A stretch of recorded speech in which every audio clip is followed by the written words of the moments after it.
Now, Jacob, we get the second part of Jacob's story. He goes to meet his uncle, Laban, and he meets Rachel there, again by a well. He falls in love and goes to live with Laban. There are two daughters there, Leah as well as Rachel. Leah is not a particularly attractive person. It isn't exactly clear why, but the story makes it quite clear. She's definitely the least desirable of the two daughters. And the story makes reference to her eyes, and it isn't clear if there's something wrong with her physiologically or if there's something wrong with her attitude. It's not obvious, but it doesn't really matter. The point is, she's the older daughter, but she's the less desirable one. Jacob stays a month, which is the limit of hospitality in that time. If you stayed for a month, you were welcome, but you had to work for your keep, I think after about 3 days, something like that, which seems rather reasonable. And so he stays a month, and then he has a chat with Laban, and he says, he's fallen in love with Rachel by this time, and he says, I'll stay with you and work for 7 years, and then I'll wed Rachel. And Laban says, that's a fine deal.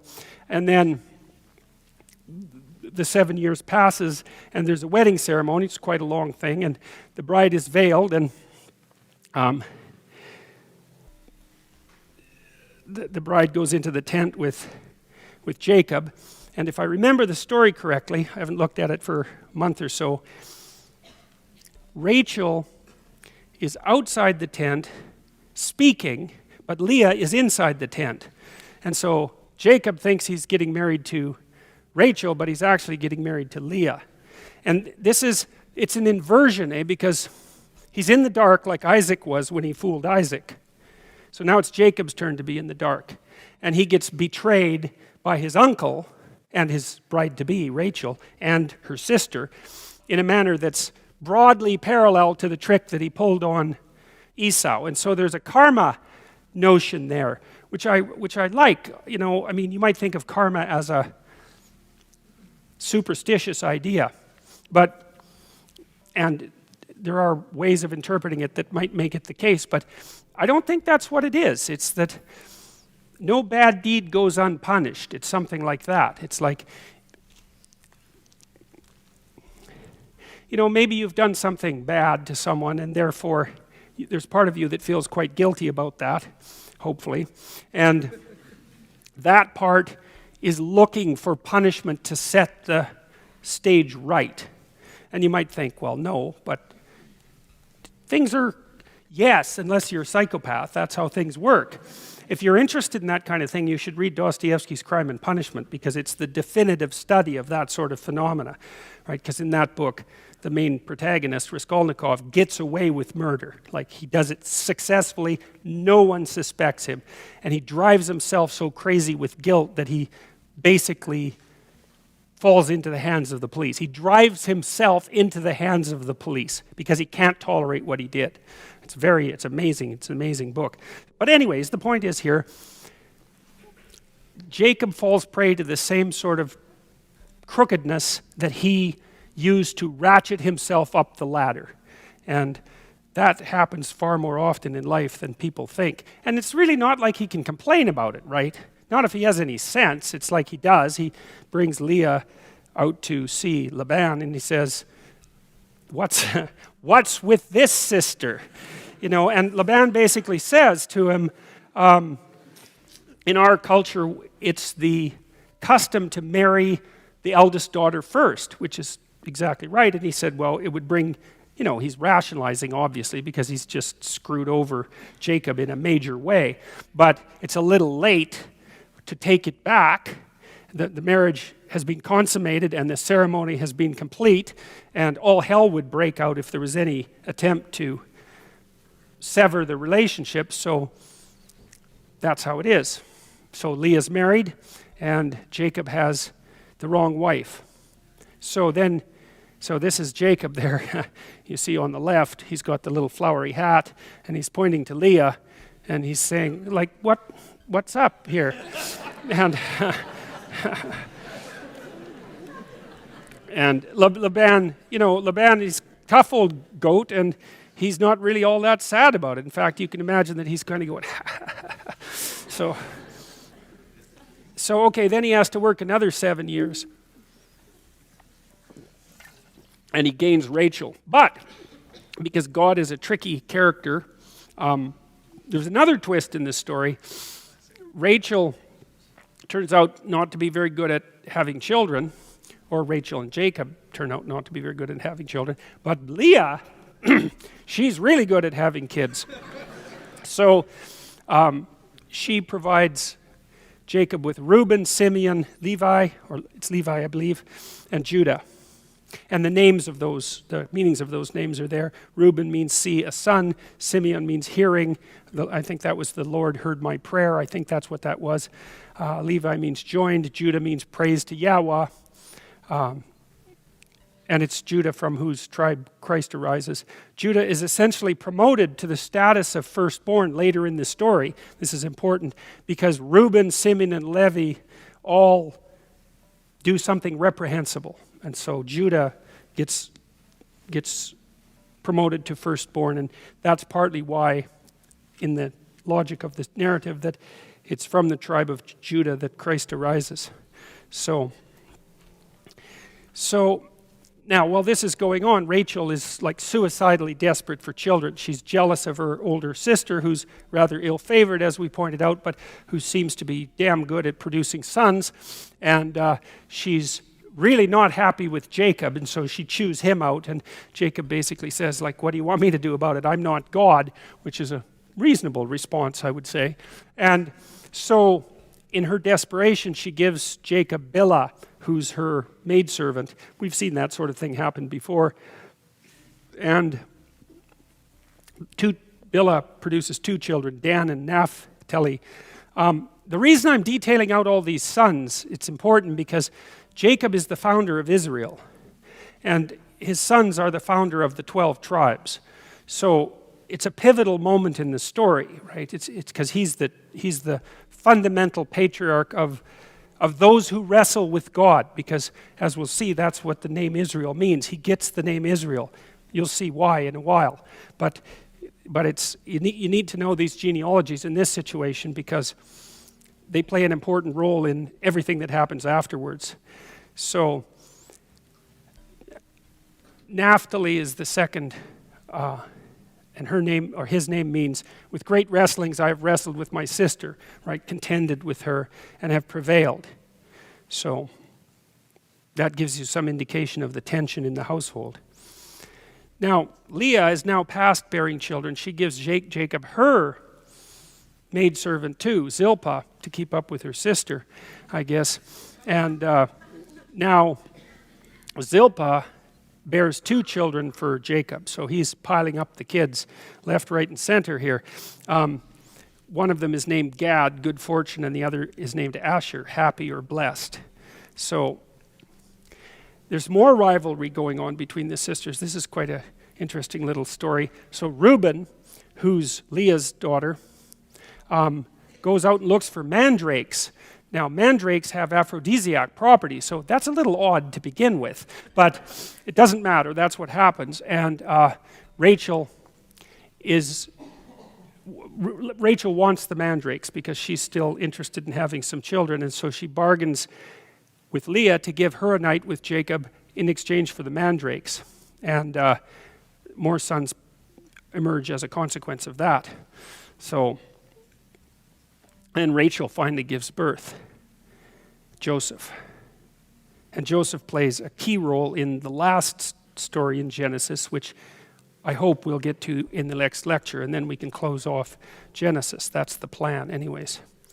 So now, Jacob isn't really very happy about the whole arrangement because he's been there 14 years and he's got 2 wives. It's not too bad, but the bargain wasn't exactly clean. He doesn't really trust Laban, and there's no reason for him to do so. Laban was poor before Jacob came. Jacob turns out to be a very useful person to have around. And so he tells Laban he wants to leave and go back to his home country, and that he'll take the speckled and spotted cattle, the brown sheep, and the spotted and speckled goats from the flock. And they're in the minority, so that's the idea. And so Laban takes all those animals out of his flock.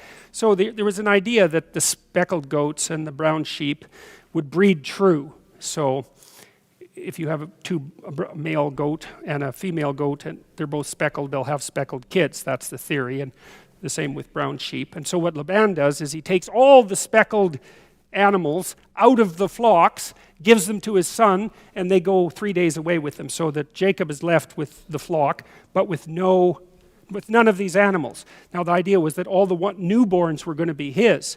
And so what Laban has basically done is set it up so that in principle, Jacob is going to get nothing for his work. So that's another time when Jacob experiences betrayal. You know, it's almost as if God isn't done with reminding him of the magnitude of what he did in the past. That's the moral of the story in some sense. Now, there's a weird little twist in the story here. So what Jacob does is some sympathetic magic. And so when the animals are rutting, he puts speckled objects in front of them, speckled branches and so forth, I guess to remind them about what they're supposed to be producing, something like that. And it works. And so all these animals that Laban left are producing spotted animals like mad. And so that's, I guess God's changed his mind and let Jacob off the hook slightly here. So soon he was very wealthy. Much cattle, maidservants, men servants, camels, and asses. Laban's sons become jealous, and Laban is outraged. Well, you know, obviously there's some competition there between Jacob and the sons, which is hardly surprising. And Laban played this trick to strip Jacob of all his property, and instead he got far more than he was going to get to begin with. So you can imagine that's been a bit annoying. So Jacob thinks he better get out of there. So he tells Rachel and Leah, and said unto them, I see your father's countenance, that it's not toward me as before. But the God of my father has been with me. And you know, with all my power I've served your father. And your father has deceived me and changed my wages 10 times. But God so far has suffered him not to hurt me. If he said thus, the speckled shall be thy wages, then all the cattle bore speckled. And if he said thus, the ring-straked shall be thy hire, then all the cattle bore ring-straked. Thus God has taken away the cattle of your father and given them to me. And they decide to sneak away. And they're unhappy with the lack of inheritance from Laban. So as they sneak away, Rachel steals the idols that her father has in his house. And it's not exactly obvious why. There's a lot of contention about why she's doing that. Some of them is to punish him, to bring with her the images of her ancestors. You know, maybe she's lonesome moving away from home, just out of spite, to show him that the idols were actually powerless, for protection, to stop her father from divining the route of their escape. That last one is the strangest one, because the idea would be that Laban would have used some sort of ritual with the idols that would help him infer their escape route and then could chase them. So anyways, that's the range of speculation about that. I think it sounds to me mostly like a little act of revenge, maybe with a bit of loneliness mixed in. Laban pursues them, but God comes in a dream to tell him to leave Jacob unharmed. Laban catches up with him and reproaches Jacob, saying that he would have thrown a great party if he would have known that they were going to leave. You know, he didn't want them to sneak away in the night. And you can't tell from the story whether that's true or not. And, you know, these people were pretty rough and impulsive, I would say. And maybe there was a 50% chance of a slaughter and a 50% chance of a party. Who knows? I've been to parties like that, actually. So Laban complains that his gods are gone, and Jacob says that whoever has them, he will have them killed. And Rachel, who's really quite a sneaky character, all things considered, basically claims that she's having her period and she's sitting on a carpet with all the idols underneath, and she can't move, and so they search everywhere and can't find them, and she's like laughing away behind her hand about that sneaky little maneuver. But she doesn't die, so that's probably a good thing. So Laban checks everything out, checks the camp out, and he can't find anything, so they reconcile. And so that's the first reconciliation that Jacob engages in. It's sort of like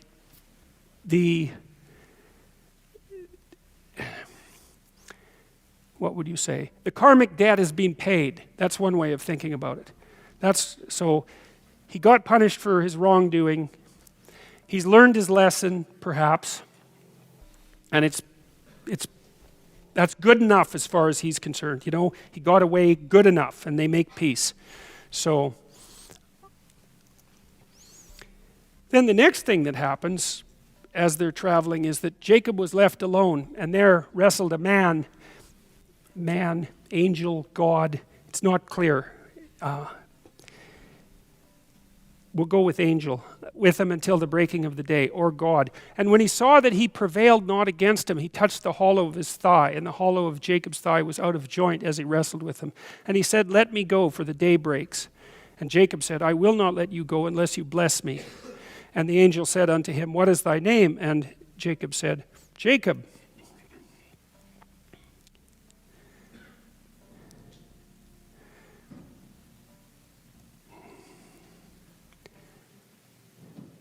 And the angel said, "Thy name shall no more be called Jacob." So the supplanter, right, the overthrower, with that kind of intonation of, or implication of, crookedness. "But Israel," which means he who wrestles or strives successfully with God. "For as a prince hast thou power with God and with men, and hast prevailed." That's quite a story. I don't know exactly what to make of it. There's obviously a symbolic level of meaning, which is that is what human beings do in some sense, is they wrestle. I would say they wrestle with the divine, even with the concept of the divine for that matter. But the question is, do they prevail? Like, it's an odd thing that Jacob actually seems to win this battle, right? Or at least he wins it enough so that whoever he's wrestling, this divine figure that he's wrestling, is willing to bestow a blessing on him. I guess maybe that's a testament to his courage. It's something like that. Maybe it's an indication that he has paid for his sins sufficiently so that he's sort of back on the moral high ground. But I think it's really telling that the transformation of the name from Jacob to Israel, and that what Israel means is he who wrestles with God, or who struggles with God, and perhaps successfully. But it's also so interesting that he actually emerges victorious. You know, you wouldn't necessarily think that that would be a possibility, especially given, you know, God's rather hot-headed nature in the Old Testament. You don't want to mess with him too much. But Jacob does it successfully. But even more importantly is the idea that whatever Israel constitutes, which would be to say the land that Jacob founds, is actually composed of those who wrestle with God. I think that's an amazing idea, because it also seems to me to shed some light on perhaps what was meant by belief in those days. You know, like, I've often thought of marriage as a wrestling match, right? If you're lucky, the person that you marry is someone you contend with. It's not exactly, I don't think it's not tranquil precisely. You know, you might have noticed that, some of you. And but the thing is, if you have something to contend against, then that strengthens you. And that's actually better than having nothing to contend against. And so Jacob is the person who's also strengthened by the necessity of this contending. And that seems to be the proper relationship with God or the angel, is that contending, the battling, right? Rather than some sort of kind of loose, weak statement of belief. I mean, I'm not trying to denigrate that to any great degree. It just doesn't seem like the right mode of conceptualization, right? Because human beings aren't like that. We're contentious creatures. And that actually seems to be something that meets with God's favor in this situation. So, especially given that that's actually what he names the whole kingdom of the chosen people, is the idea is that that's composed of those who contend with God. So that's a hell of an idea, that's for sure. And Jacob asked him and said, "Tell me, I pray thee, thy name." And he said, "Wherefore is it thou dost ask after my name?" So that's not happening. And he blessed him there. And Jacob called the name of the place Peniel, Peniel, for I have seen God face to face, and my life is preserved. And he passed over Peniel, the sun rose upon him, and he halted upon his thigh. Now, Jacob does walk away injured from this, right? So he has a permanent limp after that.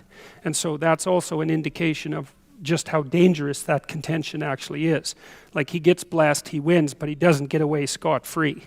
And so, now, so Jacob goes back to Esau, and he's terrified. Even though it's been 14 years, he thinks maybe his hot-headed brother hasn't calmed down yet, and he has good reason to think that, I would say. So he sends messengers to Esau, who then sets out with 400 men. And so Jacob is not very happy with this whole idea, and he breaks his people into 2 bands so that maybe half of them cannot be killed.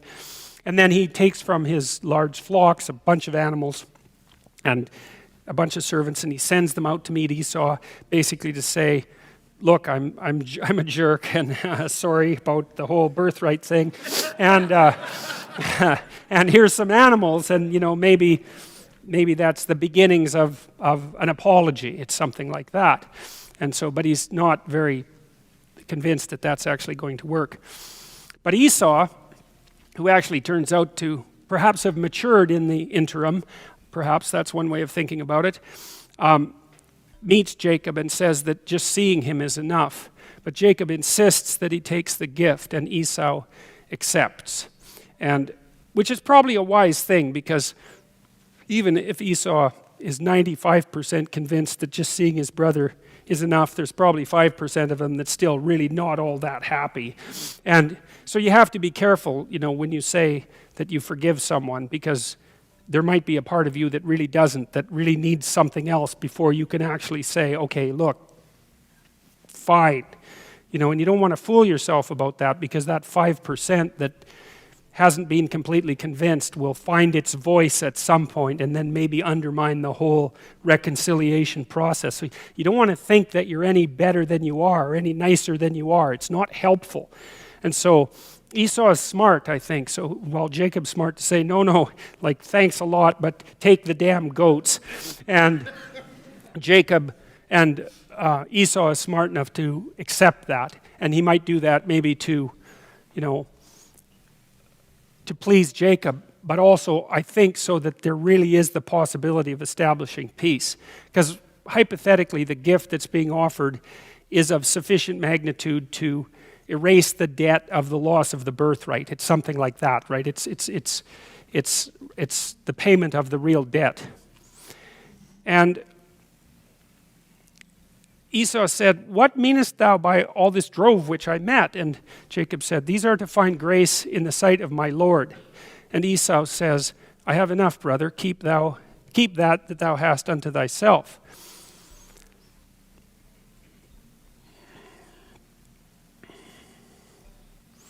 And Jacob said, and this is an interesting statement, I think, no, I pray you, if I have now found grace in thy sight, take the present at my hand. For therefore I have seen thy face, as though I had seen the face of God, and thou wast pleased with me. And so he's taking the honorable judgment of his brother, because it is honorable, because Esau did get betrayed. So he has a right to be standing in judgment. And he equates that judgment with what would you say, with the highest of virtues. It's appropriate judgment. And so he wants to make complete amends to Esau, as if Esau is a representative of the divine element of justice. And I guess that's convincing to Esau. It's quite a thing to say, that I need to be reconciled to you because that would simultaneously reconcile me with God. It's crucial. This is between us, but there's a higher principle at stake that's vital.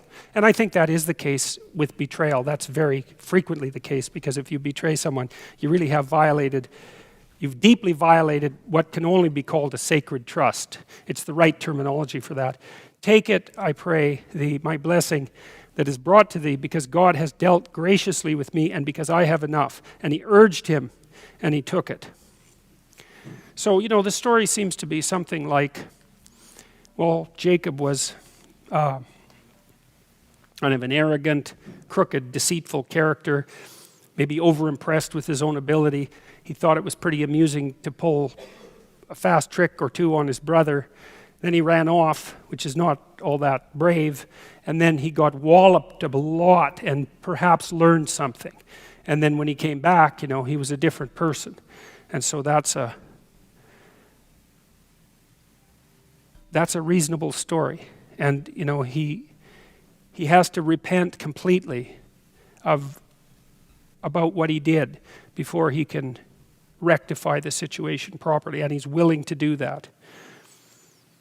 So that's an interesting idea too, because it's an early reflection of the idea that it is, if you do something wrong in the past, A, that you can learn from it, right, so that you're actually capable of learning, and B, that you can set the balance right in the present. And those are very optimistic ideas, because you might say, well, once you've committed some sort of crime, that's it, there's no hope for you. But that's pretty rough, because the probability that you've done unethical things at some point in your life is 100%. And so if there was no way of setting the balance right after that, then everybody would be doomed. So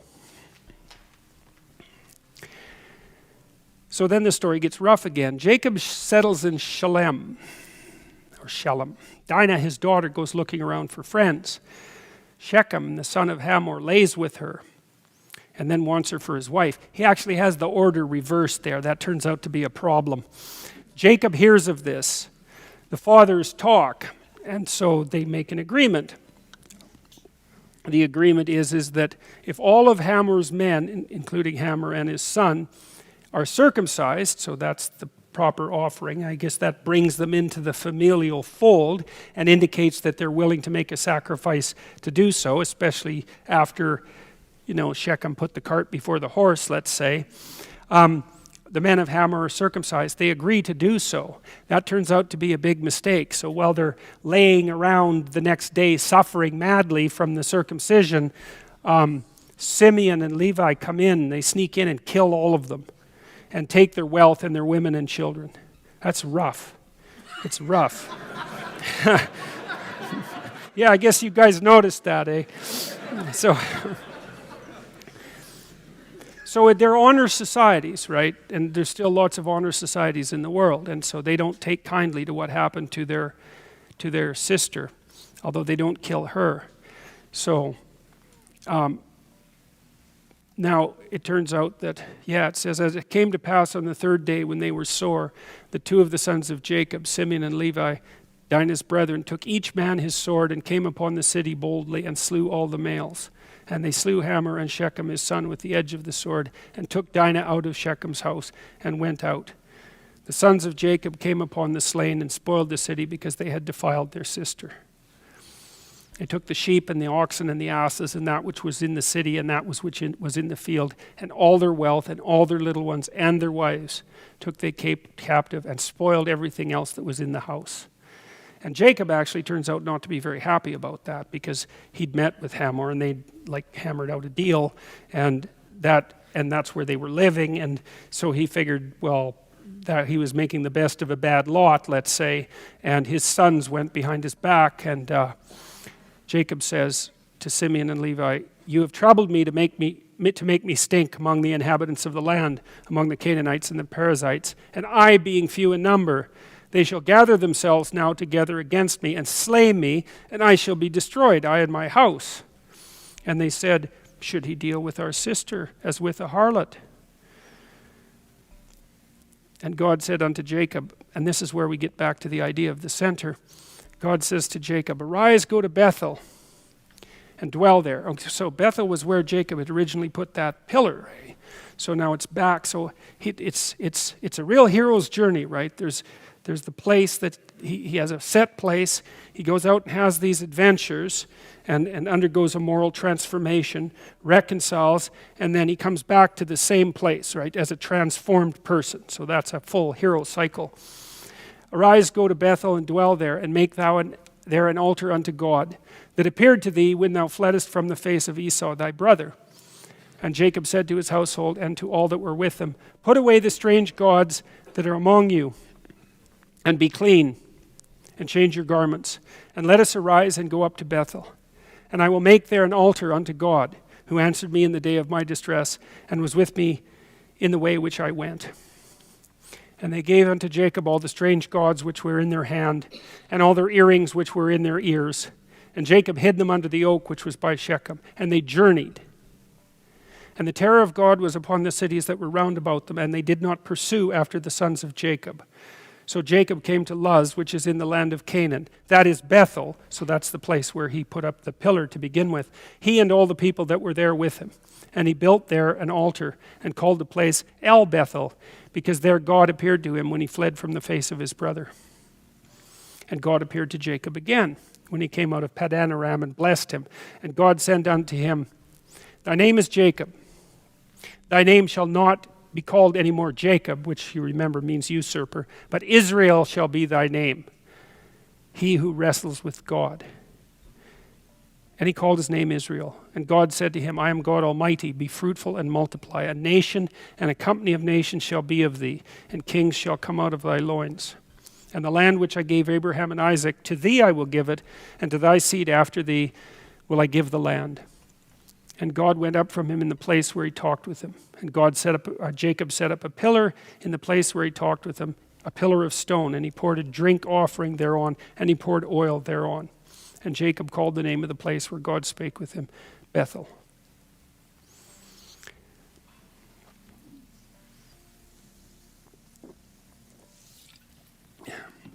So he's returned to the central place which had been given to him as his territory. Rachel dies in labor, in the process giving birth to Benoni, son of my sorrow, whose name was then changed to Benjamin, son of the right hand. Now Reuben, so Simeon and Levi have already done something unforgivable. Now Reuben, it's Reuben's term, he sleeps with Bilhah, who's Jacob, Israel's concubine. So he's the third of the sons to make an unforgivable error, and Jacob/Israel gets wind of it. So Reuben is no longer, he would have been the premier son, given that the two older sons were put out of the running, so to speak, because of their disobedience and impulsive, vengeful cruelty. And then Reuben can't keep his, what do they say? Well, you get the idea. Yeah. Seems to be something that's still quite surprisingly common. So then we have the story that basically ends with the establishment of the 12 tribes of Israel. From Leah, there's Reuben, Simeon, Levi, Judah, Issachar, and Zebulun. From Zilpah, there's Gad and Asher. From Bilhah, there's Dan and Naphtali. And from Rachel, there's Joseph, who figures extraordinarily importantly in the next story that we're going to cover, which hopefully will wrap up Genesis, and Benjamin. And so now Israel itself is established. And so then we turn to, I'm actually going to end this early tonight. That's quite a bloody miracle. So the story then turns to Joseph, and the story begins essentially. Now Israel loved Joseph more than all his children because he was the son of his old age, and he made him a coat of many colors. And so what that seems to me to indicate, coats in dreams very often seems to be particularly true of women's dreams. That's been my clinical observation. Clothing, and footwear in particular, symbolizes a role. And that makes sense, right? Because you dress for the roles. It's not that big a mystery.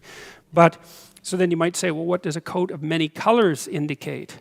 And, if you think of the multiplicity there, it's something like the mastery of multiple domains, right? Or maybe something like pluripotentiality. And so Joseph is Israel's favorite. And because he sees in him this excess possibility.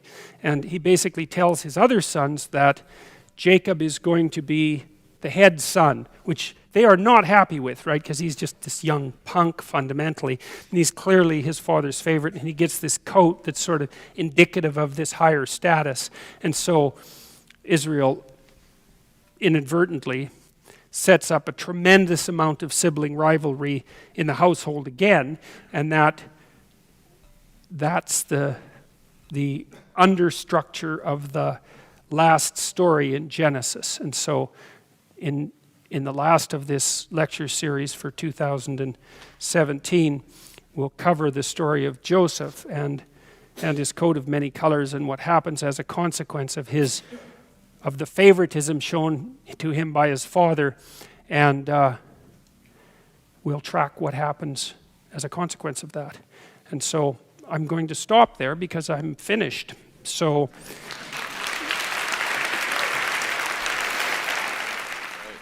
hello, Dr. Peterson.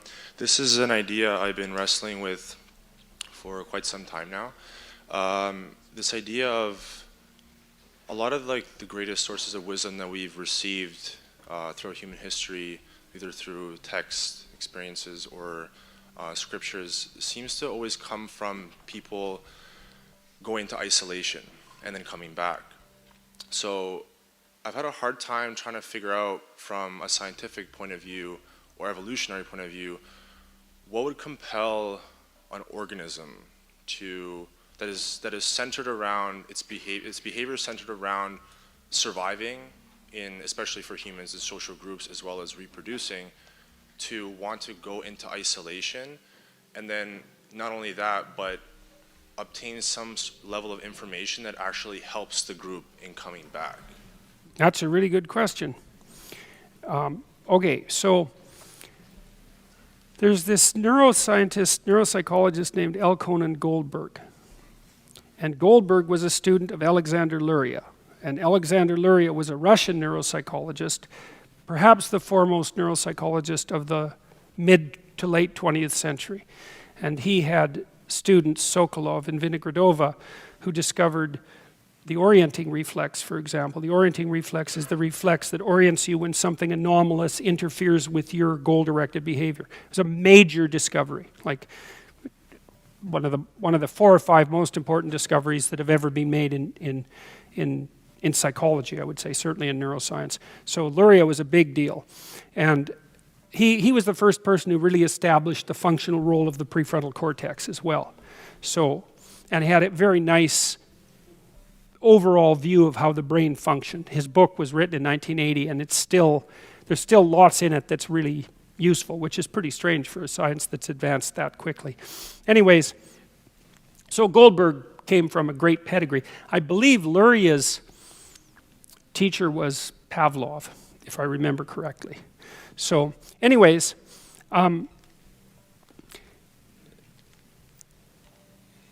Goldberg, you hear, some of you may have heard the idea that the left hemisphere is more linguistic than the right hemisphere is. The left hemisphere is specialized for language, and the right hemisphere is specialized for nonverbal imagistic communication. The left hemisphere has a pretty well-organized microstructure, and the right hemisphere is more diffuse as well. And that's true in left-handed males in particular. So the circuitry can be switched around a bit, but it's okay. The modules are basically the same, although they can be moved a little bit. But Goldberg thought that it isn't language versus non-language, it's routine versus novelty. And so the left hemisphere, and there's a neuropsychologist, physician named Ramachandran, who's done some very interesting work that's pertinent to this. Maybe I'll tell you a story about him. Anyways, Goldberg believed that the right hemisphere, so you have very old systems underneath both cortical hemispheres that do things like respond to anomaly, to the thing that doesn't fit, to the predator in the distance. Some of that's extraordinarily fast, so that would be like a snake reflex that can move you away from a snake in less time than it takes the snake to bite. And it's really a reflex, it doesn't even hit your brain, it's really super fast. And then there's a defensive crouch that's instantiated higher up in the nervous system, but that's still remarkably fast. And then there's fear as an emotion, and the orientation of attention, and then there's the cognitive processing, and that all streams out across a time span, right? And maybe that time span is half a second. So, and that's really a long time if something is attacking you. So you got those initial responses are quite primitive, but they're extraordinarily fast. All right, so there's subcortical structures that orient you towards novelty and prepare you for for freezing or for attending. And the right hemisphere seems to be dominated by those systems. So imagine that what happens is that something threatens you, you orient towards it, the right hemisphere produces a bunch of images about what it might be. So imagine that's what happens when a child is afraid of the dark. The child's on the bed, they're afraid of the dark, they're crouched because they're frozen like a prey animal, and their right hemisphere is producing monsters to inhabit the darkness that are the child's hypotheses about what might be out there. Okay. Because that's what you want to know, right? You want to know what's out there. And then you want to know what to do about it. I can tell you 2 kids' dreams that are sort of relevant to that. So when my daughter was about 3, she came into the bedroom that my wife and I had, and she was crying. She'd had a nightmare. And she said that she saw a stream, and there was garbage all over the stream. And she didn't like that. And so I sat her down, and I said, okay, so imagine the stream with the garbage in it. Now imagine that you're taking the garbage out and throwing it in a garbage bin. And so I got her to like visualize that, because that kind of puts her back in the semi-dream state. And then she cleaned up the mess, and then she could go off to sleep. Now you could tell the child, don't worry about it, the dream isn't real.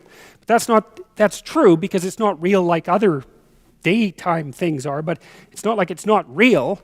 It's a dream. Like a dream is real, it's just not the same kind of real.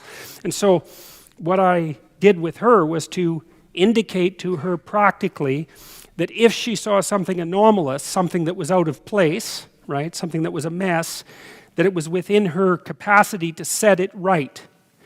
Okay, so now your right hemisphere tells you what monsters might inhabit the darkness.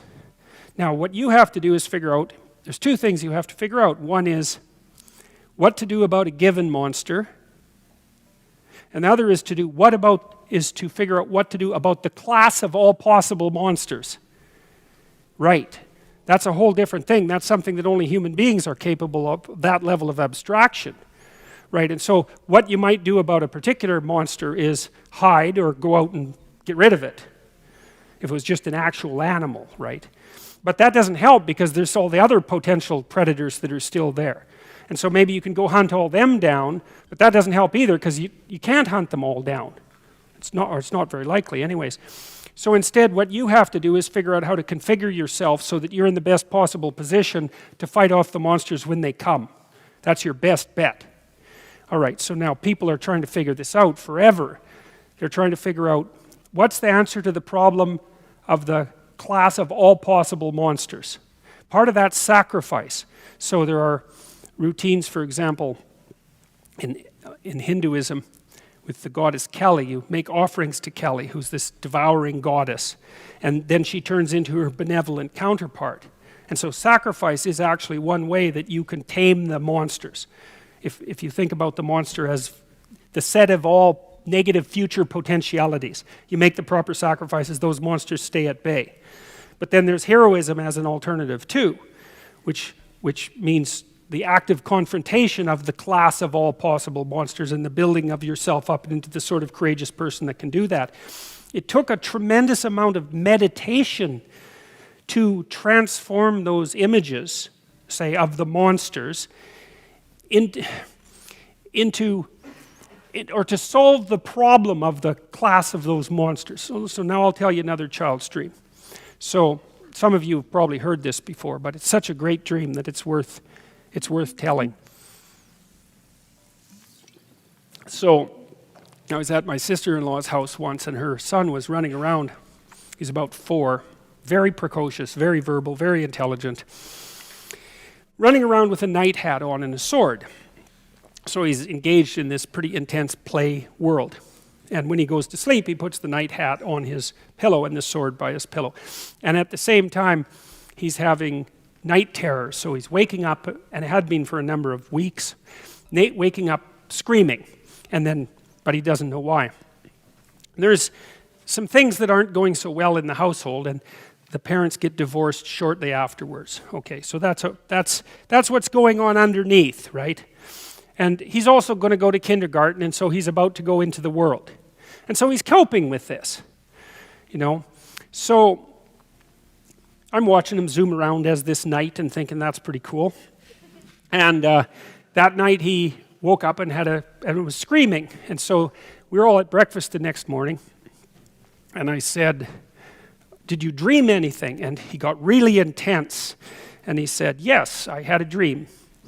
And I said, "Well, what was the dream?" And he said, "Well, I was out on this field and all these like dwarfs came up to me. They were only about as high as my knees, and they didn't have any arms. They had powerful legs, and they were covered with like hairy feathers and grease, and there was cross carved in the top of their head, and they had beaks. And whenever he moved anywhere, they would jump at him with their beaks, and there were lots of them. And everyone like just said nothing at breakfast. It was like, and he was right into this story, eh? And so we were all like, yeah, well, that accounts for all the screaming. And and then he said, yeah, and then in the background there was a dragon. And every time the dragon puffed out smoke, it would turn into these dwarves. It's like, oh man, kid, you really got a problem there. You got beaked things that are biting you, and you can kill them, and that's fine. But then there's the dragon just puffing out new ones. So it's like a hydra problem, right? The old hydra is the serpent. You cut off one head, 7 more grow. It's not a good thing. And it's such a cool dream because it really portrayed this class of all possible monsters problem. So you've got the specific monsters, and that's a problem. So you've got to get rid of them. But that's not the problem. The problem is that there's something in the background that's just generating monsters like mad. And so I said to him, what do you think you could do about that? And that's a loaded question, right? That's like leading the witness in a trial. You don't get to ask a question like that because it implies the answer. What could you do about that is not any different than saying you could do something about that, right? So I hinted at that as a possibility, and his eyes lit up. Now you remember, he's already running around as a knight, eh? So he kind of already knew what to do because he had the whole sword and the hat, and with that you know that you can go after the dragon. He kind of got that. And he said, I'd get my dad, and then I'd jump up on top of the dragon, and I'd poke out both of its eyes with my sword, and then I'd go right down its throat to the firebox where the fire comes out, and I'd carve out a piece of the firebox, and then I'd use that as a shield. And I thought, yes! Right. Man, it's so smart, eh? Because he got the thing instantly. He knew. So imagine, first of all, he thought, okay, I have to go to the heart of the problem, right? And really to the heart, not to the dragon, but right down the damn thing's gullet, right to the place where the fire was actually being created. Because it was there you could find the shield, and that he'd take this thing that was fireproof and make a shield out of it. And so that was just dead, bloody perfect. It was so cool. And you think, well, how could a kid come up with that? And there's a bunch of answers. I mean, one is, we know snake fear is innate. We know that now. There's been recent research that has demonstrated that. Okay, so, and we've been preyed on and been predators for a very long period of time. So the idea that, and I found something else interesting about the brain out about the brain recently too, in a book I was reading by Ray Kurzweil called How to Build a Mind. I think that's what it was called. It was quite a good book. So I think it was in that book, or it was in a neuroscience paper I was reading. Doesn't matter, but it was in one of those two places. So you know that scanning technology has got more and more high resolution over the last few years, right? It just gets more and more high resolution all the time. And so people are now able to look at the microstructures of the brain in a way that hasn't been possible before. And so the old idea with the cortex basically was that the cortex was full of a bunch of neurons, and then when one neuron and another fired at the same time, they would wire together. And that's kind of how your brain learned to make connections. It's a bit more complicated than that, but that will do. And then it was found that it wasn't quite that simple, because what your cortex is made out of are these columns of neurons that are duplicated, sort of like a centipede's legs. You know, it's very simple genetic code to add another set of legs to a centipede. It's sort of like that with your brain. It's made out of all these columns, and the columns are basically already quite wired up. And then as you learn, the columns wire together. Okay, so there's some pre-existent structure there, but there's more pre-existent structure than that was thought. So it's basically that there are already tracts that link columns together that are in different parts of the brain, and the columns themselves can send out dendrites to these superhighways, which are already there, and then the superhighway is there, and then it can generate connections to the columns at the end of the superhighway. So what that means is that there's a tremendous amount of cortical structure already in place, but there's plasticity around that. And when I read that, I thought, well, that's part of the source of the archetypes. There's already an archetypal structure there, that as well as the subcortical structures. So you could say that, like, the kid already had within him not only the capacity to represent not only the monster, but the class of all possible monsters, and the fact that the problem wasn't monsters, the problem was that monsters could continually be generated, which is a way worse problem.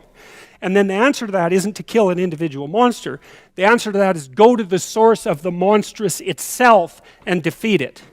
So it's absolutely staggering, and you could imagine that it would take a tremendous amount of meditative effort for people to have come up with that solution over a very long period of time.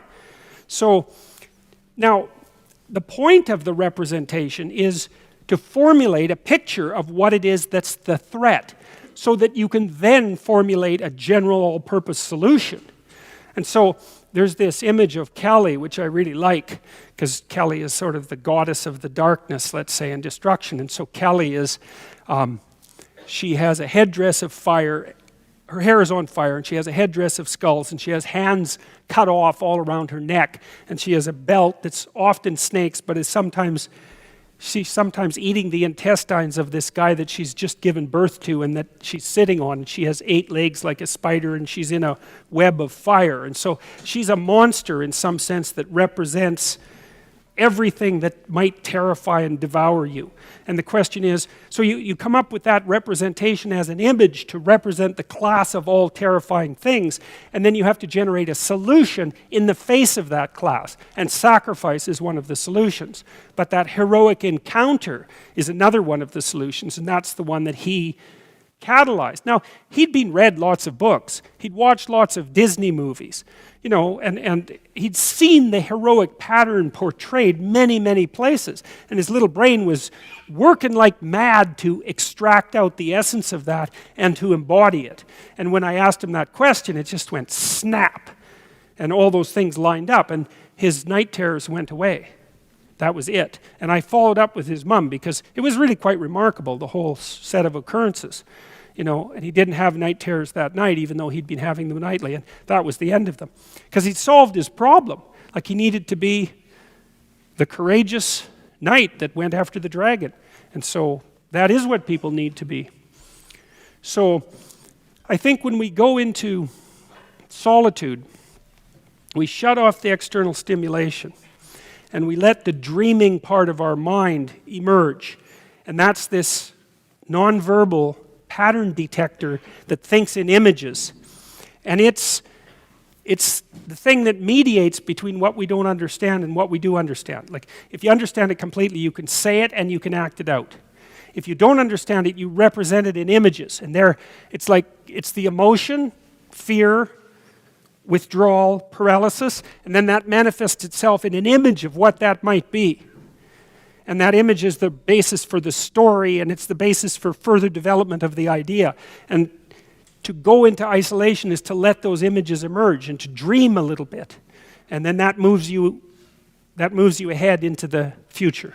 So to use your language that you used before, it's not enough just to map out the danger that is imminent in front of you, but all the potential dangers that you could come up with in abstract form. Yeah, well, remember what happens when God throws Adam and Eve out of paradise. They become aware that they're going to die, right? The future becomes a problem. Because you could say the future is the place of all potential monsters, right? And so just the monster that you have right in front of you, it's like, yeah, well, you get rid of that, but that doesn't solve your problem, does it? The problem is, how do you exist in a world full of monsters? And part of that answer is, well, you become a monster yourself. That's a big part of the answer. But it's an incomplete answer, because if you're just a monster, then you're just as bad as the monsters. So you have to be a monstrous enough to contend with the monsters, but then you have to be civilized enough so that you're not a monster yourself. And that's more or less equivalent to the Jungian integration of the shadow. So, yep.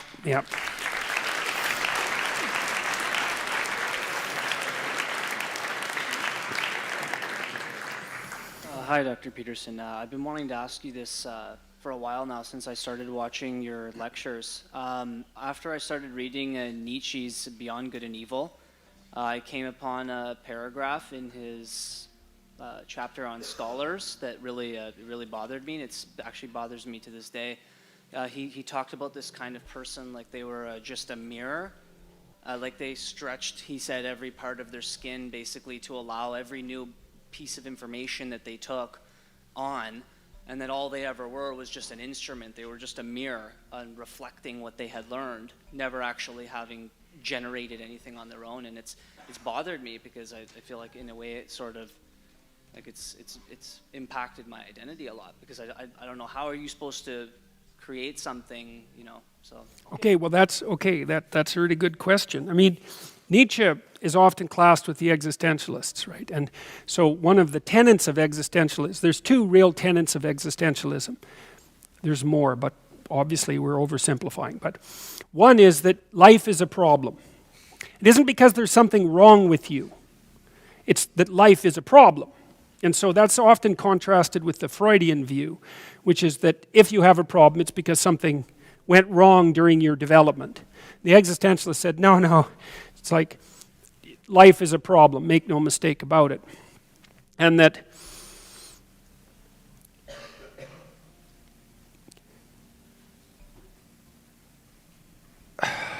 the purpose of scholarship is in some sense to solve that problem. And so for Nietzsche, like he said, all truths are bloody truths to me.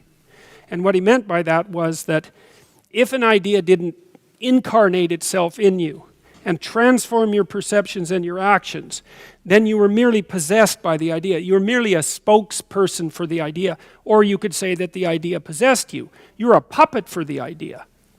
It's not you. It's the idea is in you and it has you. You haven't taken the idea and incorporated it with you and made it part of your life. And so there's a romanticism that's associated with that, right? That's the passionate scholar, the person for whom ideas are not merely, they're not merely what would you call abstracted representations that can be tossed about as if they're commodities. They're more like personalities. That might be another way of thinking about it. And so if those ideas are compelling, then you don't, like one thing I learned a long time ago, and I think this is probably relevant. I know when I was a kid, I liked to argue, and I liked to win arguments or lose them, although I liked winning them a lot better. But I didn't really mind so much what the content of the argument was. I could engage in it like a sparring match, and it was in some sense to establish dominance, right? To establish intellectual dominance. I quit doing that when I was in my mid-20s because I thought that was too shallow an approach to the ideas. They're not commodities of that sort. They have tendrils that reach down into the living. That's the right way to think about it. And so Nietzsche's criticism of scholars, and he did this a lot, was that they were bloodless. They were full of performative contradictions. That's another way of thinking about it. They'd say one thing and do another because their intellect was completely dissociated from their actions. And he thought that was a very bad idea. And I think that's a good criticism. I think it is a bad idea. I also think it makes for an extraordinarily boring lecturer. Because you can tell if you're listening to someone whether the ideas that you're hearing are merely being passed through the person as if they're being memorized, say, or whether they're part of the dynamic core of the person. And if they're part of the dynamic core of the person, then they're almost always engaging and gripping. And so he wasn't a fan of bloodless scholars. And I think that's correct because one of the things that I see it's not a good idea to have ideas possess you, unless you know what the ideas are up to. And lots of people are possessed by ideas rather than possessing them. And what that means is they haven't taken the ideas and integrated them into their own being. They haven't, it's like an incarnation in a sense. They haven't incarnated the ideas in embodied form. And so they're incomplete. You know, Nietzsche also, in Thus Spake Zarathustra, when Zarathustra comes down the mountain, he sees a bunch of people gathered around a famous individual, I think maybe a scholar, but it doesn't really matter. And when Zarathustra goes and looks at the person, all he sees is a little tiny midget with a gigantic ear. And so he's a hyper specialist, right? And so he has a pretty impressive ear, but he's only this big. And that was Nietzsche's imagistic commentary on the danger of hyperspecialization, and also on the danger of adulation for hyperspecialization, and because he thought about it as a kind of deformity. Now, Nietzsche was a pretty harsh guy, but he did address the issue of the relationship between intellectual knowledge and action, because for Nietzsche, those things are not to be separated in some sense. So, yeah, so maybe, I don't know why maybe it bothered you. Like, it's hard to say why it bothered you. It might have bothered you because it sort of undermined the idea of scholar. But the other possibility, and this isn't an accusation because obviously I don't know anything about you, but it might also be that it struck a chord, you know, and that maybe you were doubtful or questioning how tightly associated your intellectual endeavor was with your actual character and your practice.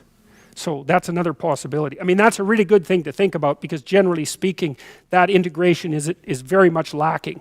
People are a lot smarter and fluid with their ideas than they are ethical and consistent and characterized by integrity. So, yeah.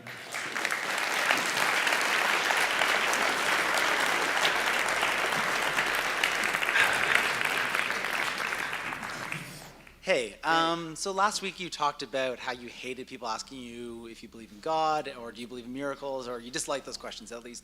But you also talked about how, and I don't want to put words in your mouth, but I think you said something about the idea of an empirical evidence for religious experiences or spiritual experiences. And I wonder how those two ideas, like, can a spiritual experience exist without God, or how do I had trouble reconciling. Who knows? Who knows? You know, I don't know what to make of that. I mean, it depends on what you're willing to accept as proof, I suppose. That's where things get tricky. You know, if you have to demonstrate the existence of God objectively, then subjective experiences of the transcendent are irrelevant, right? But, and that's a perfectly reasonable standpoint if your initial presupposition is the only thing that has actual existence is those things that can be demonstrated objectively. And I'm not putting that down. Like, that's a powerful methodology. Our technology is basically dependent on the acceptance, at least the partial acceptance of those axioms. But I also think that it's difficult for me to deny the existence of these patterns of thinking that seem to exist cross-culturally, like the existence of the representation of the dragon, for example, especially given that I can see an evolutionary rationale for the emergence of these representations. So, and then there's also the indisputable fact that religious experiences are accessible to people through a number of different avenues. Now, and one of the things I mentioned when I discussed this before is, well, you could say, well, those are no different than experiences of psychopathology. But they are different because the experiences of psychopathology damage people, whereas the evidence is that the transcendent experiences actually help people. So unless you're willing to say, well, there are some forms of psychopathological experience that actually facilitate health, which is a possibility, but you know, I think you're pushing your hypothesis at that point. Would it hurt to define what a religious experience is in this case then? Because I feel like the semantics, like I'm not sure if what you're saying about a religious experience is what I'm understanding. Well, generally a religious experience is something like an experience of the renewal of the world. That might be one way of thinking about it, so that everything sort of leaps forward as crystalline and perfect, as if you had been viewing it from behind a mask before. Another would be a sense of the union of everything. And so you're a singular being and you're isolated and in religious experiences. So for example, there's a book written recently by a neuroscientist, My Stroke of, what's it called? My Stroke of Insight. Yeah, that's right. And I believe she had a left hemisphere stroke, if I remember correctly. And she was a sufficiently well-developed neuroscientist to understand what was happening as she had the stroke. And she had an intense religious experience as a consequence of that. And she experienced it as a dissolution of the ego into this state of union with everything, and this transcendent experience of awe and the well, I don't remember the rest of it. I mean, there are other elements of religious experience that are quite common. The idea of the opening of the heavens, that's one. The communion with the ancestors, that's another. The reduction of the body to a skeleton, that's another. The movement up into heaven. Like these are well-documented phenomena, and a lot of them are associated, well, a fair number of them are associated with psychedelic use, but that's not the only avenue to experiences like that. And epilepsy can produce experiences like that too. And people usually report near-death experiences as well. And, you know, people usually report that those experiences have life-altering significance. Now, that in and of itself only proves that people are capable of having subjective religious experiences, right? It doesn't definitively prove that there's anything outside of that. So Carl Jung, for example, most of the time he didn't talk about God. He talked about the God image, which is not the same thing, because you could have a God image that was even evolutionarily instantiated without that necessarily being related to any transcendent being beyond the image, right? So who knows? Who knows? Again, I think it depends on what you're willing to accept as proof. Now, the proof, it's beyond question that people can have life-changing religious experiences. Another example of that is that the best treatment for alcoholism is religious conversion. It's well documented in the literature, and I studied alcoholism for a long time. So one of the cures that sticks is religious conversion. And the 12-step programs essentially attempt to instantiate religious conversion.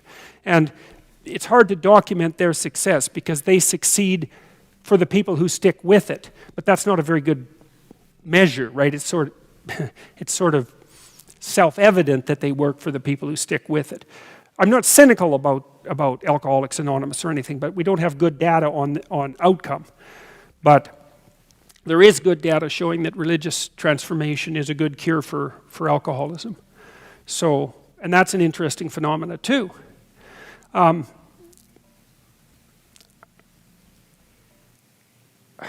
It's too complicated. I probably can't.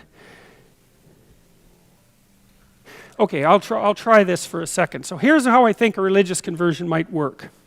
So imagine you've got the left hemisphere, and it's the place where your habitual interpretations reside. So I can give you a quick example of this. So this guy Ramachandran, who's a neurophysiologist, or I think that's his field of study. I think he's at UCLA. He studied people who had neglect, and neglect is a very, very bizarre phenomenon.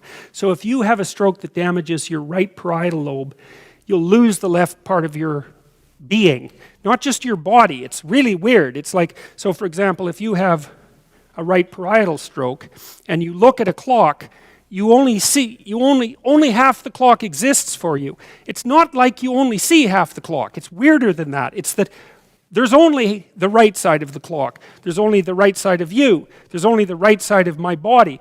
I don't know that this exists. And so sometimes people with right parietal damage will wake up after the stroke and grab their left arm and throw it out of bed, or their leg and throw it out of bed because it's not theirs. And then, of course, they fall out of bed, which is quite a shock to them. And they'll only eat half the food on the plate. Nobody can really understand this phenomenologically, right? Because we can't imagine what that must be like. I think it must be like, you know how, there's things behind you, but you don't not see them. They're just not there. It's not like it's black or anything, or there's a space. It's just not there. And so I think what happens is the not there extends to 3/4 of the field instead of half the field. That's a guess. Anyway, so now the funny thing about people with neglect is that if you tell them, if you point it out, you say, well, I noticed that you're not moving your left foot today, they'll say, well, it's arthritic and I can't move it. And say, well, why don't you just try to move it? Say, no, look, doctor, I already told you it's in too much pain to move. It was working fine this morning. And that can be months after the accident. So it's a denial, and people thought actually that was trauma-induced denial for a long time before they figured it out was actually a consequence of the neurophysiological damage. Now, Ramachandran found that if you irrigated the contralateral ear, now if you pour cold water in someone's ear, it upsets their vestibular system and their eyes will move back and forth like this. You can try that at a party if you want. And anyways, Ramachandran was testing vestibular function on these patients, and he irrigated the right ear with cold water, and they woke up. And maybe what happened was that was shocking enough. So imagine the networks in the right hemisphere were degraded but not completely gone, and they needed a really high threshold of activation to snap into function. So here's an example of that. If you have Parkinson's disease, imagine you're frozen there, okay? And I throw a ball at you, you'll go like this and catch it, but you can't throw it back. So the stimulus is enough, that's enough to push you past threshold, but you can't do it voluntarily. Now, if you have Parkinson's, like right to the nth degree, you won't even be able to catch it, but there's a stage where you can still do that. There's a great case study where this grandpa was in a wheelchair, he had Parkinson's, and his young grandson was playing out on the dock and fell in the water and started to drown. And he got out of his wheelchair, went into the ocean, rescued him, brought him onto the beach, sat back down in his wheelchair, and was paralyzed again. So that was enough. So you can imagine there was enough network left, so if the emotional tension became high enough that the degraded circuits could still function. So, okay, so back to Ramachandran. So you irrigate the ear, all of a sudden the right hemisphere connections flash, the remainders manage to connect, and the person goes, oh my God, I've had a terrible stroke, I've lost the left side of my body. They're crying, they're like completely catastrophically overwhelmed by it. And then 20 minutes later, the effects wear off and they snap back in, and now they've lost their left side again, they don't remember it. And so what seems to happen is that the right hemisphere is collecting anomalous information. That's what it does. That's what it does when you're dreaming. It's representing that anomalous information in image form and sort of slowly passing it to the left hemisphere so it doesn't overwhelm it. And maybe if it gets overwhelming, you wake up and you're afraid and you tell someone about the dream. That helps you figure out what it was. But anyways, so that the right hemisphere is always trying to tap the left hemisphere into transformation, right? So now imagine that can happen a little bit or a lot. So maybe you're just ignoring a little bit of anomalous information, you just have some mildly frightening dreams, or maybe you've just stacked up a whole bunch of things that you're ignoring and there's some major league monsters that you haven't contended with. Maybe there's situations where the right hemisphere is stored up enough of a counter hypothesis, let's say, about how the world works, making sense out of all those things that you've ignored, that one day it just goes snap, and you're a new personality. And maybe the new personality isn't addicted. So it's something like that, I think. So, yeah, okay.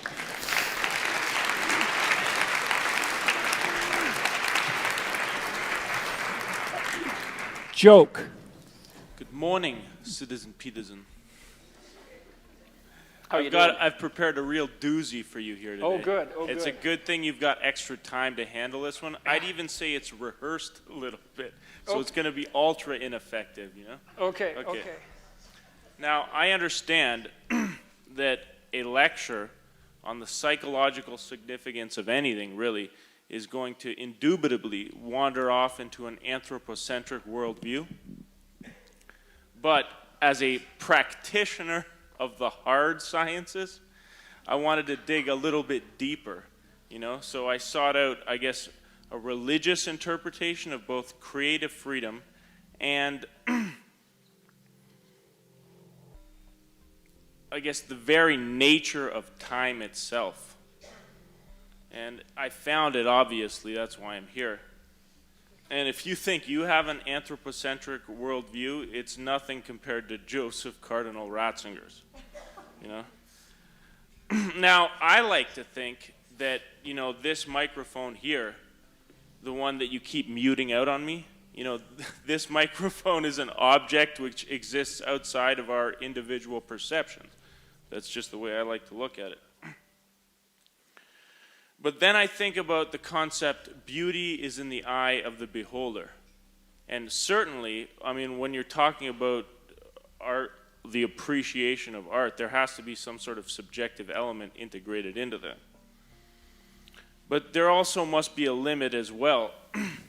Certain works of art that we appreciate as absolute masterpieces, like Michelangelo's Pieta, for example, which you bring up frequently because it really is that good.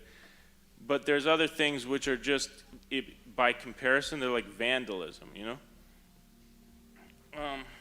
Now, there's always a temptation, all right, to invoke the principle of non-overlapping magisteria, but that seems like sort of a cop-out, right? So I formulated, I guess, for myself, 4 standards of measure which help me separate what's the difference between art and mediocrity. And here's the 4. Number 1, education. Number 2, time commitment. You got to put in the time. If you're an artist, it's probably going to become your full-time occupation. It's that you have to be that passionate about it. Number 3, public display. Art isn't something that you own for yourself, you hide it in your basement, then it's not art. It's something which you have to express, something which you've got to share. And number 4, and I think this is the most important one, efficacy of vision. If you're an artist, you've got to have a vision. And we talk about the dream state here a lot. You go into the dream state, you have inspiration, but it's not enough to just have the inspiration because that's totally subjective for you. The art part about it is having the techniques and the skill and the intent and I guess the capacity to turn that into something real, that you can then express or share. So can you read Cardinal Ratzinger's explanation for the nature of time and then address the concept of beauty in the eye of the beholder with specific reference to the body positivity movement? How? Jesus.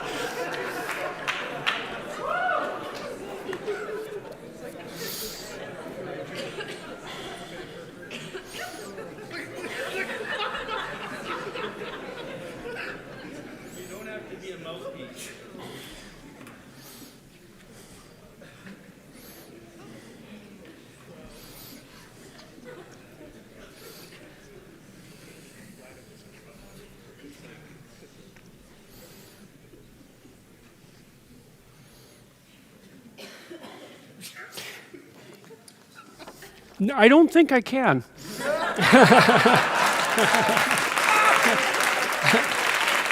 I think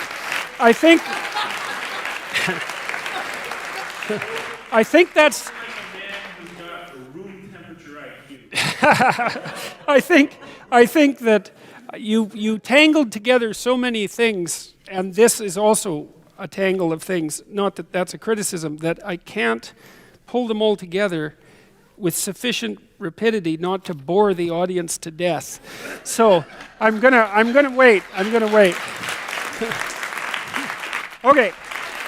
Dr. Peterson, I'm fascinated by the idea of faith, what faith means. Jacob listens to a voice and believes it. He probably heard other voices. Why did he believe this one? There must have been an a priori sort of functional necessity for him to believe the voice that told him that's a great one thing or another. And I think that that's a string that runs through the Bible and then through the New Testament. We are expected as, well, I confess I'm a Christian. I act like I believe God is real. And so there is this a call of faith. And also in every hero story we see now, there is always a moment in that story where the hero must believe something beyond the evidence that is before them, which is to say they must take a leap of faith. Yeah. So I'm wondering if you could just kind of unpack that experience of faith and the understanding of how a human being makes the choice to believe one thing or another. God, that's a great question. I mean, is this still on? Is this still working? Good. Okay, good. I don't precisely know the answer to that. It's a very peculiar thing because we think many things, or you could say many voices appear in our minds. Because when Nietzsche took Descartes' "I think, therefore I am" apart, and he said, well, it isn't so obvious that there's an I, first of all, that it's a unity, like a unity transparent unto itself, which of course the psychoanalysts picked up in a big way. And then he wasn't sure that it was the I who thought in some causal manner. He said, well, no, it's more like thoughts, it's something like thoughts appear in the phenomenal field, and maybe you choose between them, or maybe they possess you. Like there's lots of other ways of thinking about it. It isn't exactly obvious to me why we choose to take one pathway rather than another, when so many of them offer themselves to us. You know, people tend to talk about that as something like conscience, right? And now maybe it's that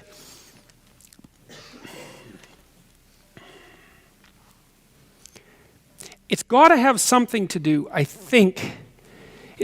It's an endless regress, because you can always ask why any assumption became primary. But I'll put that aside for a moment. It seems to me to have something to do with your aims. You know, that you're more likely to listen to a voice that is in keeping with your most fundamental aims.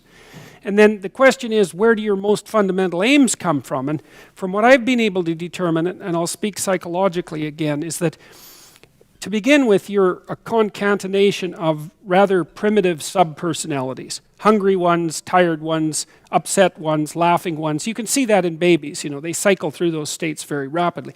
There's a infantile unity above all that, but it doesn't have control, right? And so then the developing individual has to figure out how to integrate those primitive subpersonalities into a unified personality. At the same time, they integrate the unified personality into a social unity.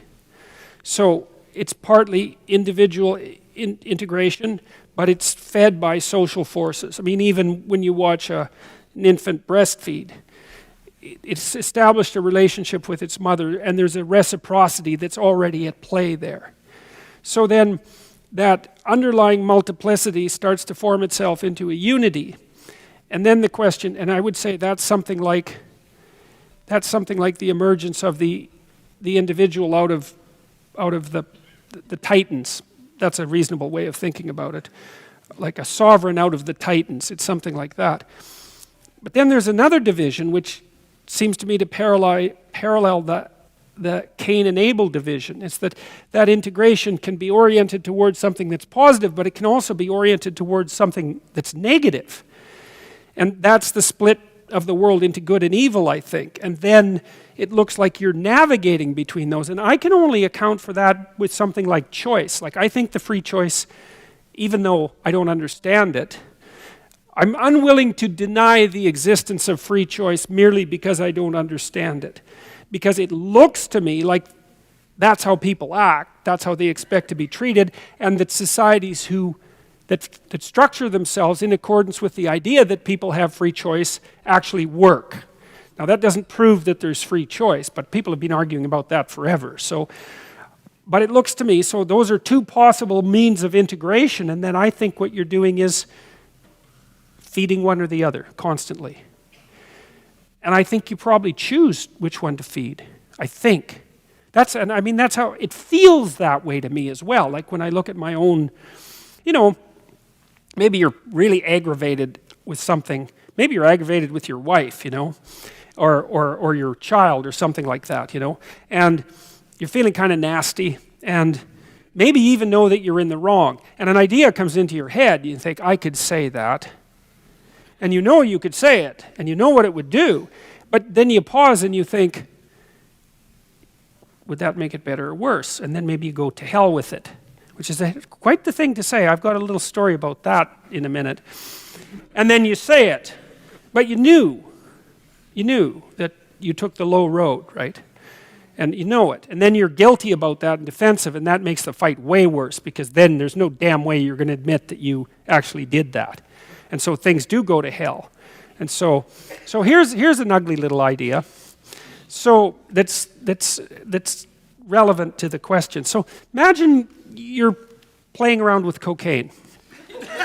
Now, I'm using cocaine because it's very addictive, but it's a very interesting chemical because it's a dopaminergic agonist. And what dopamine does is two things. It makes you feel like what you're doing is worthwhile, but it also, imagine that there's a bunch of neural circuits that are active, and then they get a hit of dopamine, or you do. Then those neural circuits get a little bit more powerful. Okay, so it has a rewarding property, which is that it makes you feel like what you're doing is important, and it has a reinforcing property, which is it makes neural circuits grow. So now what that means is that whatever you were doing just before you took cocaine grows. Okay, so now imagine there's a bunch of different things that you do just before you take cocaine, but there's a string of decisions, and at one decision point is the same for all of those different occurrences, and that decision point is, because you know you're in trouble, and that decision point is, well, to hell with it. Okay, so then you think that each of the 200 times that you take cocaine, even though you do it in different places, but that one thought is there all the time, and that thing grows because you're reinforcing it, and it grows and it grows and it grows. And so now that's in you, that's part of you, and it's the thing that says to hell with it. Okay, so now, and maybe that's not such a good thing to grow inside your brain. So then you're addicted, and they take you to a cocaine treatment center, and after a week you're no longer physiologically addicted. You're not craving, you don't have a problem, as long as you're there. But then they take you back to your normal environment, and you see, like, Cocaine Joe, your friend, and as soon as you see him, up that thing comes, and bang, you're back on the to hell with it track. And that's where you will end up too, if you reinforce that particular perspective long enough. So that's akin, in a sense, to this decision-making process. You know, if you take the low road, then that wins, and it gets a little stronger. Because everything that wins neurologically gets a little stronger. It's like a Darwinian competition. So one rule is don't practice what you don't want to become, because you really do become that. It builds itself right into your neural architecture. And that's one of the terrifying things about addiction, you know, because you think, well, it's kind of psychological. It's like, yeah, kind of. It's also kind of neurophysiological, and you build a one-eyed cocaine monster in your head if you hit yourself enough with something that reinforcing. So, yeah.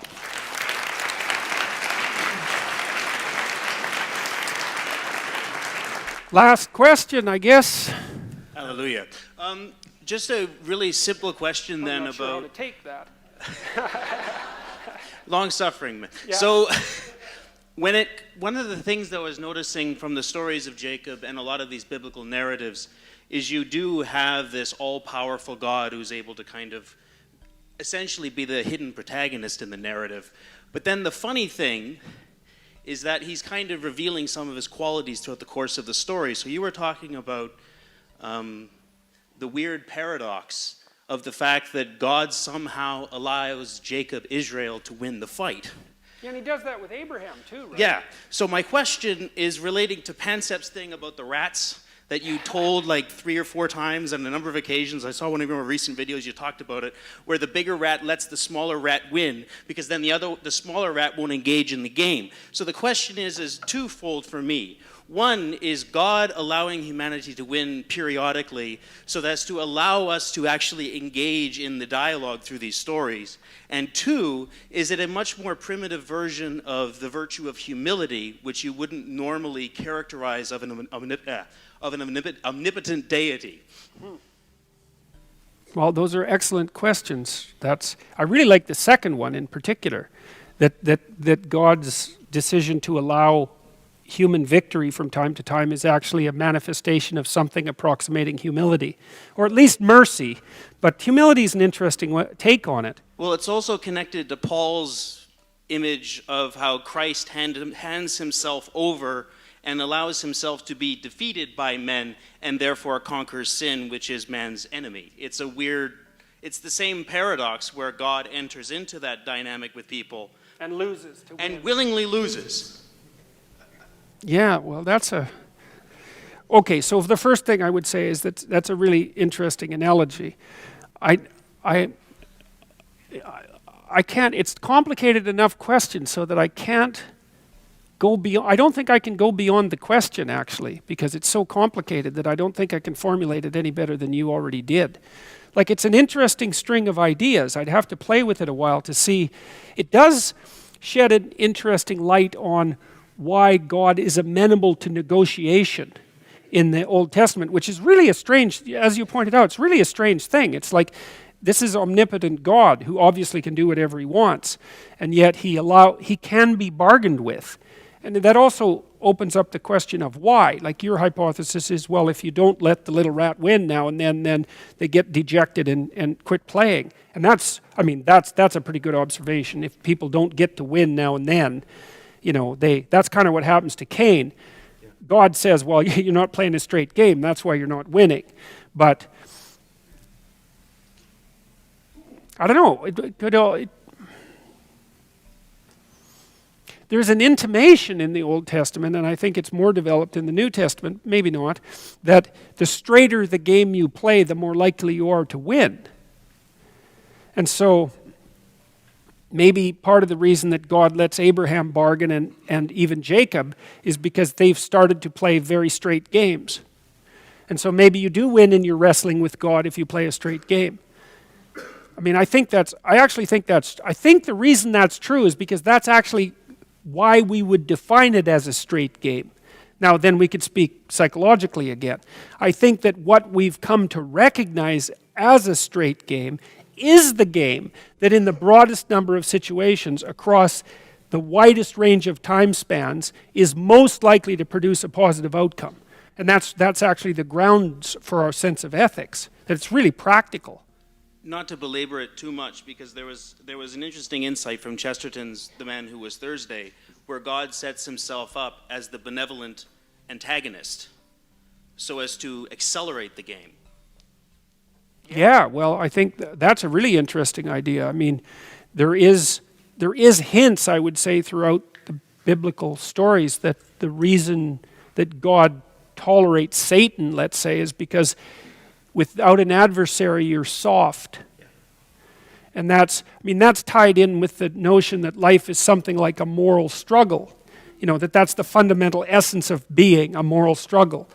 Now, I think that's phenomenologically a reasonable observation. Maybe other people don't experience it that way, but it seems to me, like within my own experience, that's accurate. Now, I don't know what that says about the fundamental nature of reality. But I had a vision at one point that I was in a ring with Satan, actually, believe it or not. And it was like a Roman Colosseum. And, I was rather upset to find myself there, but I won. And I asked God afterwards why he would do such a thing. And his answer was, he knew I could win. That's interesting, because, I don't know what to make of that. Believe me, I have no idea what to make of that. But the idea was that if you're trying to encourage someone rather than protect them, because those are really different things, right? To protect someone isn't to make them strong. To encourage them is to make them strong. Then you set them a series of challenges right at the point where they may win. And maybe you could make a case that that's what you do if you really care for someone. Now, I know that that's it. I'm not saying that that interpretation is correct. But there's something, I mean, you definitely with your children, you know, when you're wrestling with them, say, when you're playing with them, you push them to the limit of their ability.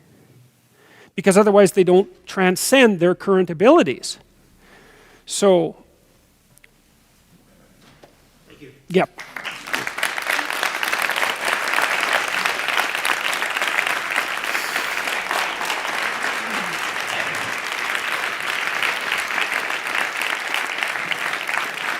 So we'll see some of you, perhaps most of you, in December, and I think we'll finish off Genesis at that point.